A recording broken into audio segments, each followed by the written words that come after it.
Hey there, this is Jacques from Heroes and Legends. Today we have some breaking Magic the Gathering news, and it involves the banned and restricted list. In particular, we're looking at the Pauper banned list today, and the change is relatively small. It's just one card, but you probably guessed it if you saw the title card as well as the background here. That card is Peregrine Drake, and of course it has been banned from Pauper. Now, this will officially go into effect November 16th. If you're already in a Pauper league, that's fine. You're good through November 15th, and then when things go dark for the reset on the 16th, it will come back up. They'll start new leagues, and of course, this card will be banned at that point. So if you're currently in a league, just make sure you get it finished up before the 15th. A little quick history about the card. When Eternal Masters was printed a few months back, this was reprinted as a common for the first time, which meant it was introduced into Pauper. And that was actually kind of interesting because a few months before that, a very similar card by the name of Cloud of Fairies was banned in Pauper, and basically because of the combos that it could generate with its ability of coming into play and untapping lands. Now, Peregrine Drake, of course, did the same thing, but it did cost a little more mana, so at first, I think some people thought, well, maybe it'll be okay because it's a little more expensive. But it does really help fuel the combo still, and many players thought it would be a problem. Now, shortly after that, Eldritch Moon came out. Of course, Wizards did a banned and restricted update, and at that point, they didn't make any changes, which was understandable. I think not a whole lot of time had passed at that point, and I think it would have been fair to kind of just give it another couple months and see what kind of impact it had on the format before banning it. Now, a couple months later, Kaladesh comes out. They do another update to the banned and restricted list, and to a lot of players' surprise at that point, they did not make any changes, and they did not ban Drake. And Pauper players, I think, by the time Kaladesh came out, really felt like there was an issue. At least a lot of them felt like there was an issue with this card, that it was starting to take over the metagame.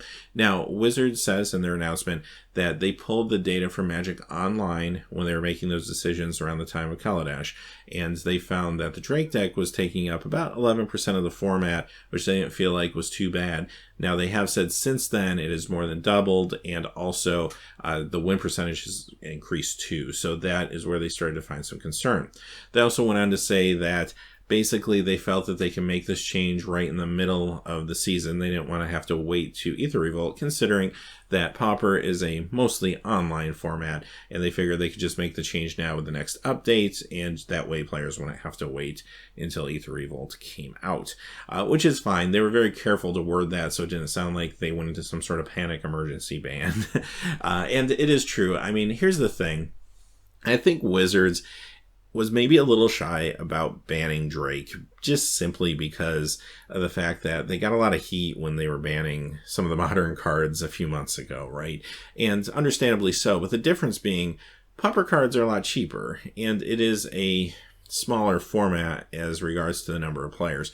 So when you look at, for example, if I want to build the Is It Drake deck, which, in case you're not aware, here's the key cards in that deck. You got, of course, Drake, Archaeomancer, Ghostly Flicker, and those three cards create an endless loop of mana. Now, the other cards that round out the deck are basically Is It control cards, stuff like Lightning Bolt, Flame Slash, Counterspell. It's a pretty good deck, I think, on its own, but this engine really pushes it over the top. Now, if I wanted to build this in Magic Online, it would cost me about 60, 65 tickets, which isn't that bad, right? If I wanted to put this together on paper, it'd probably be about $40, $45. The reason it's a little more expensive online is simply because of Lightning Bolts. More than anything, they're a little more pricey online, or they can run you about 8 or 9 tickets, and on paper, of course, they're cheaper than that. Now, when Wizards comes out and says Drake's banned, even if I'm a player who plays this deck, I'm probably not going to be super upset as far as a financial investment I made. I can change the deck a little bit. The cards that are in the deck, a good percentage of them are used in a lot of other decks in Pauper. If I want to build something else, honestly, it's only going to cost me a few dollars to do that. It's really not bad. Now, Modern is very different. When WotC goes ahead and says Splinter Twins ban, that has a huge financial impact on a lot of people. If I've been investing in a Splinter Twin deck for, could be perhaps a number of years, that I built this deck, cobbled it together, got not only my Splinter Twins, but just all the other cards in the deck that go along with it, including the fetch lands and just so many support cards that are just very expensive, I could be spending hundreds of dollars on that deck.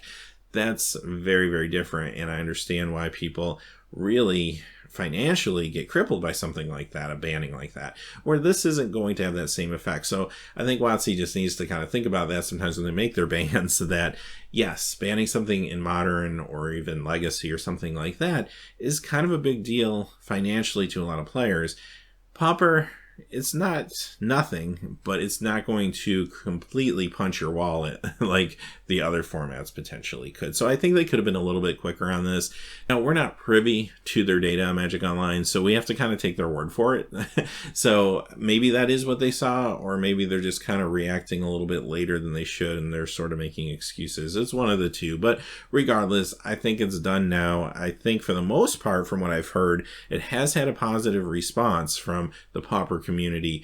And again, even the folks that play this deck don't seem too jarred by this, and I think that's a good thing. And, you know, if it makes the format more diverse, obviously I think I'm for it. So I just want to hear your comments below. Let me know your thoughts on this. Are you happy with the ban? Are you upset about the ban? Does it matter too much to you? Maybe you don't even play Pauper.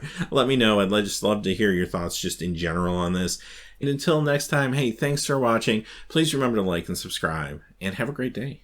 Hey, thanks as always for watching. This video, like all my videos, was made possible by the generous support of viewers like you on Patreon. Even a donation of $1 helps me to keep growing this community and creating better quality content for all of you. Check out our Patreon page for exclusive giveaways and future goals for the channel.